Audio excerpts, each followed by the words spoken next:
अस्सलाम वालेकुम dear students, welcome back to my channel B S software engineering academy. आज की इस वीडियो में हम CS601 के फाइनल टर्म के हवाले से प्रिपरेशन करेंगे। और इसके अलावा मैं आपको एक टिप्स बताती चलूँ कि मतलब हमारा 70% जो है वो हमारे सेकंड हाफ से आता है, जो 30% पेपर है वो हमारा फर्स्ट हाफ से आता है। तो इसकी मैंने मिड टर्म के हवाले से एक वीडियो बनाई थी MCQs की। तो आप अपने कुछ MCQs आपके गलत ना हो, आपके पेपर में जो आपके अच्छे मार्क्स आए, तो एक दफ़ा वो वीडियो भी लाजमी देख लीजिएगा, ताकि अगर कोई भी MCQs आ जाए, वो मैंने बहुत ही मतलब कि हर चैप्टर में से एक एक लाइन पढ़ के उसमें से वो MCQs बनाए थे। अगर वो आप पढ़ लेंगे तो आपका फ़ायदा होगा, अगर नहीं पढ़ते हैं तो भी ज़्यादा मसला नहीं होगा, ठीक है। तो वो आपके कुछ रॉन्ग भी हो जाएंगे। तो मतलब एक एडवाइस देना चाह रही थी आपको, पर्पस यही था। तो अगर मुनासिब लगे तो वो वीडियो भी आप एक दफ़ा देख लीजिएगा, ठीक है।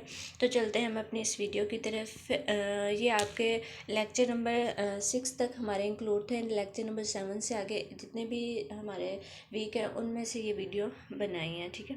तो फर्स्ट हमारे पास है Dash rights are often the most valuable assets owned, used and developed by a software house। तो हमारे इंटेलेक्चुअल प्रॉपर्टी जो होती है उसके राइट्स हमारे एसेट्स के तौर पर हम उनको यूज़ करते हैं, मतलब कि जो सॉफ्टवेयर में डिवेल्प किए जाते हैं वो हमारे इंटेलेक्चुअल प्रॉपर्टी कहलाती है। Intellectual property rights are often the most valuable assets owned, used and developed by software house. या आपको एक ही MCQs मल्टीपल वे से आपसे पूछा जा सकता है, इसलिए मैंने आपकी आसानी के लिए मतलब डिफरेंट वे से MCQs बनाए हैं, ताकि आपको कोई परेशानी ना हो, ठीक है। तो आप इनको एक दफ़ा ध्यान से पढ़ लेंगे तो होप्स हो कि आपके पेपर में आपके लिए बहुत आसानी हो जाएगी, ठीक है। थर्ड वन है जी, intellectual property rights include. Intellectual property rights की एग्जांपल्स वहाँ नीचे दी हुई थी, 4 से 5 थी, वो भी आपने ध्यान से पढ़ लेनी है। और उनमें से कोई भी आपसे स्किप भी कर सकते हैं, या कोई एक भी पूछ सकते हैं कि इनमें से कौन सी है। GATT stand for general agreement on tariffs and trades. ये आपसे स्टैंड फॉर आपसे पूछा जा सकता है।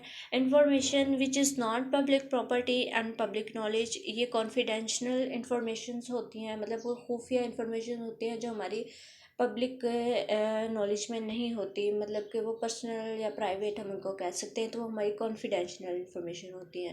Information will be protected only if it is confidential. Information कब जो है उनको महफूज किया जा सकता है, प्रोटेक्ट किया जा सकता है, अगर वो कॉन्फिडेंशियल है, अगर वो खुफिया इंफॉर्मेशन है, देन हम उनको जो है वो प्रोटेक्ट कर सकते हैं, ठीक है। A government authority conferring a right or title for a set period, especially the sole right to exclude other from making, using or selling an invention, is called। ये हमारा क्या कहलाता है कि एक गवर्नमेंट अथॉरिटी है, उसके राइट और उसके टाइटल जो कि एक सेट पीरियड के लिए हमने एक स्पेसिफिक पीरियड के लिए सेट किए होते हैं, मतलब कि जो सोल राइट्स होते हैं, और उसमें क्या आ जाता है, मेकिंग, उसको बनाना आ जाता है, उसको यूज़ करना आ जाता है, उसको सेल करना आ जाता है, इन्वेंशन, तो वो हमारे क्या कहलाते हैं, वो पेटेंट्स कहलाते हैं। A dash gives to an inventor a monopoly is an invention. ये भी पेटेंट है, मतलब उसकी एग्जांपल है। It is possible to patent something which is more than just a program, something which can be called for simplicity a program plus. मतलब कि जो हम पेटेंट्स में समथिंग जो भी उस प्रोग्राम को मोर जस्टिफाइबल बनाता है, उसको हम क्या, सिंप्लिसिटी के लिए हम क्या कहते हैं, programme plus. Dash protects more items generated by business और by individual than any other aspects of intellectual property law. तो ये हमारा कॉपीराइट कहलाता है, मतलब कि जो हम इंटेलेक्चुअल प्रॉपर्टी राइट में ऐड कर देते हैं उसको प्रोटेक्ट करने के लिए, ताकि उसको कोई और यूज़ ना कर सके। जिस तरह हम यूट्यूब पे पर अगर कोई कंटेंट लेते हैं, कोई सॉन्ग वगैरह लेते हैं, तो वो ऑफिशियल होता है, अगर हम उनको यूज़, तो उस पर उन्होंने कॉपीराइट लगाया हुआ होता है। अगर हम उसको यूज़ करते हैं तो वो क्या कहता है, हमारा जो उसके नीचे कॉपीराइट लिखा आ जाता है, या समटाइम वीडियो को ब्लॉक भी कर दिया जाता है। It can protect business letters, manuals, diagrams, computer program. तो ये मतलब अगर हम कॉपीराइट लगा देंगे अपनी इंफॉर्मेशंस पर, अपने बिजनेस की जो भी फाइल्स हैं उन पर, ताकि अपने प्रोग्राम पर, उसके कोड पर, तो उसको कोई दूसरा बंदा जो है वो यूज़ नहीं कर सकेगा। इस तरह हमारा प्रोग्राम जो है वो प्रोटेक्ट भी हो जाएगा, ठीक है। Some acts are permitted under the dash even though they would otherwise amount of breach of copyright. तो ये 1988 में जो था ये एक्ट था, परमिट किया गया इसको। फिर मतलब इसको जो कॉपीराइट की अमाउंट, मतलब उसको अमाउंट दे के हम उसको ख़रीद के उसको यूज़ कर सकते हैं।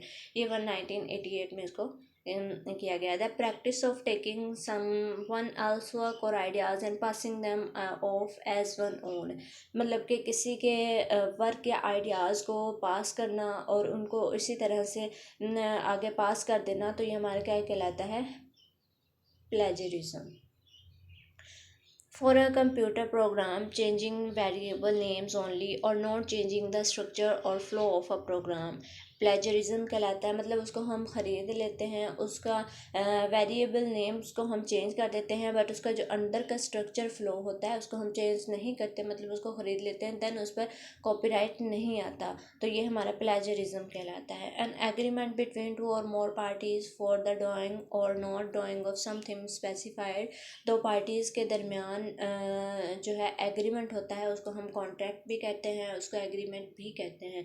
If the contracts are too harsh or unfair, causing an issue between parties to be unresolved, it is the dash to contemplate according to the rules। ये रिस्पॉन्सिबिलिटी होती है कॉन्ट्रैक्ट लॉज की, कि अगर दो पार्टीज़ के दरमियान कोई भी इशू चल रहा है, वो अनरिजॉल्व है, तो उसकी ये रिस्पॉन्सिबिलिटी है कॉन्ट्रैक्ट लॉज की कि उनको अप्लाई करके उस जो भी उनका कॉन्फ्लिक्ट है उसको सॉल्व करें। Dash should be clear, concise and consist. जो कॉन्ट्रैक्ट है वो क्लियर होना चाहिए, उसमें जो भी मेन डैट के उसमें जो भी पेमेंट के रूल्स हैं, रेगुलेशंस हैं, वो उनको क्लियरली तौर पर लिखा होना चाहिए, ताकि आगे जाके कोई मसला ना हो, ठीक है। Contracts might consist of, contract जो कंसिस्ट हो सकता है, आ शॉर्ट इंट्रोडक्टरी सेक्शन हो सकता है उसमें। It state that is an agreement between the parties whose names and registered address are given। Introductory section में मतलब रजिस्टर्ड नेम और उनके एड्रेसेस वगैरह दिए होते हैं, वो हमारा इंट्रोडक्टरी सेक्शन कहलाता है। Paid occupations especially one that involves prolonged training and a formal qualification is called, ये प्रोफेशन कहलाता है। पेड ऑक्यूपेशन जो भी हमारा है, मतलब जिसको हम अपने रोज़मर्रा की ज़रूरियात को पूरा करने के लिए हम करते हैं। A dash is a member of a profession और a person who earns their living from a specified professional activities. ये भी वही है कि प्रोफेशनल जो है वो मेंबर होता है प्रोफेशन का, या कोई भी पर्सन हो सकता है जो अपनी रोज़मर्रा की ज़िंदगी गुजारने के लिए कोई भी प्रोफेशनल एक्टिविटी परफॉर्म करता है। A profession it just dash it who are you, ये हमें बताता है कि वट यू डू, कि आप क्या करते हैं और आप कौन है। एक प्रोफेशन हमें ये बताता है, ठीक है। अ dash is a way of thinking and living rather than an accumulation of learning। तो ये हमारे प्रोफेशनलिज्म कहलाता है कि ये एक तरीका है सोचने का, रहने का, जिसमें हम अपने जिस than an accumulation of learning। How many trades of profession, profession के 4 ट्रेड्स हैं। Dash means something more than law and more, ethics जो है वो हमारे लॉ और मोरल से ज़्यादा वैल्यू रखते हैं। कैन अर्न अ फाइन और जेल टाइम, अगर हम अपने लॉज को तोड़ेंगे उस पर हमें फ़ाइन हो सकता है, जेल भी जा सकते हैं। कैन ड्राइन योर रेपुटेशन, आपकी इज़्ज़त पर हर्फ आ सकता है। ब्रेकिंग मॉरल, अगर हम अखलाक को तोड़ेंगे। Can drain your consciousness, breaking the an ethics, आपकी कंसाइजनेस को ख़राब कर सकता है, डिस्ट्रॉय कर सकता है अगर आप एथिक्स को जो है वो डिस्टर्ब करेंगे। रूल्स दैट मैंडेट और prohibit certain behaviour in societies का, मतलब कि सोसाइटीज़ में जो रूल्स है वो प्रोहिबिट होता है, नेसेसरी होता है, वो हमारे लॉ होते हैं, लॉज को हमें फॉलो करना लाजमी होता है। डिफाइन सोशली एक्सेप्टेबल बिहेवियर, जो सोशली तौर पर एक्सेप्टेबल बिहेवियर्स होते हैं वो हमारे एथिक्स कहलाते हैं। A dash is determining requirements from an employment agency, ये कॉन्ट्रैक्टर होता है। Sole person responsible for all that, sole person मतलब कि जो इंडिविजुअल हमारे कारोबार होते हैं वो सोल पर्सन जो है वो खुद ही अपने तमाम डेबिट्स या उसके कर्जे होते हैं इंजीनियर्स की जिम्मेदारी होती है, उनको सबका वो खुद ही जिम्मेदार होता है। टू और more people work together is called partnership कहलाता है। PLS stand for public limited company. Can't say sell shares to public private company limited होती है। Functions exist in almost any organisation. Function जो एग्जिस्ट करते हैं तमाम organisation में, वो 5 फंक्शंस होते हैं। Activities that directly contribute to creating the products और services that the company sells is called, वो प्रोडक्शन कहलाती है जो कंपनी क्रिएट करती है और फिर इनको सेल करती है। Quality activities necessary to ensure that quality of the products and services produced is maintained at the agreed level is called quality management कहलाता है। Dash is concern directly with selling the product. Sales में हम products को cell करते हैं तो वो sales से ही कंसर्न करता है। Dash is concern with establishing the environment in which the product is sold, ये मार्केटिंग कहलाता है। मार्केट में हम जाके उसके एनवायरनमेंट के मुताबिक जो चीज़ ट्रेंडिंग होती है उसको सेल करते हैं। To pay bills to look after its funds all central services call finance and administration के ज़मरे में आ जाती हैं। How can the company do better the thing that is already does and what other thing might it profitable by be doing, कौन सी वो चीज़ें हैं जिनको कंपनी करके या जो हमारी पहली चीज़ें पड़ी हुई हैं उनको इम्प्रूव करके उन पर प्रॉफिट जो है वो अर्न कर सकती है। रिसर्च और development and organisation operate is more than one country is called कहलाती है, वो जियोग्राफिकल ऑर्गेनाइजेशन कहलाती है।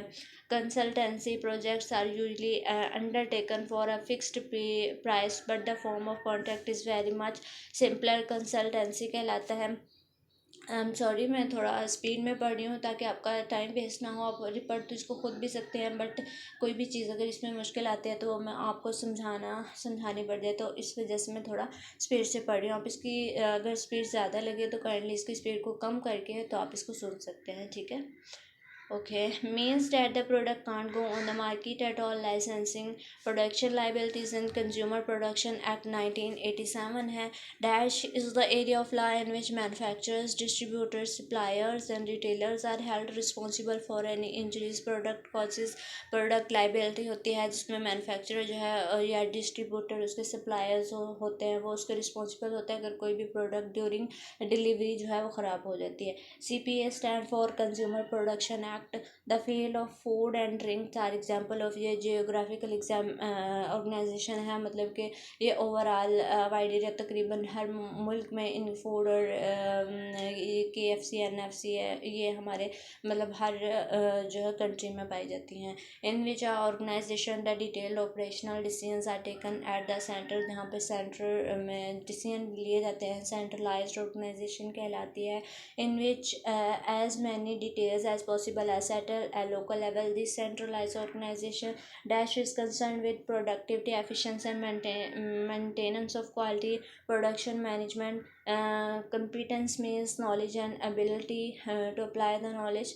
आई थिंक सो वीडियो बहुत लंबी हो जाएगी तो आप थोड़ा बोर भी हो जाएंगे।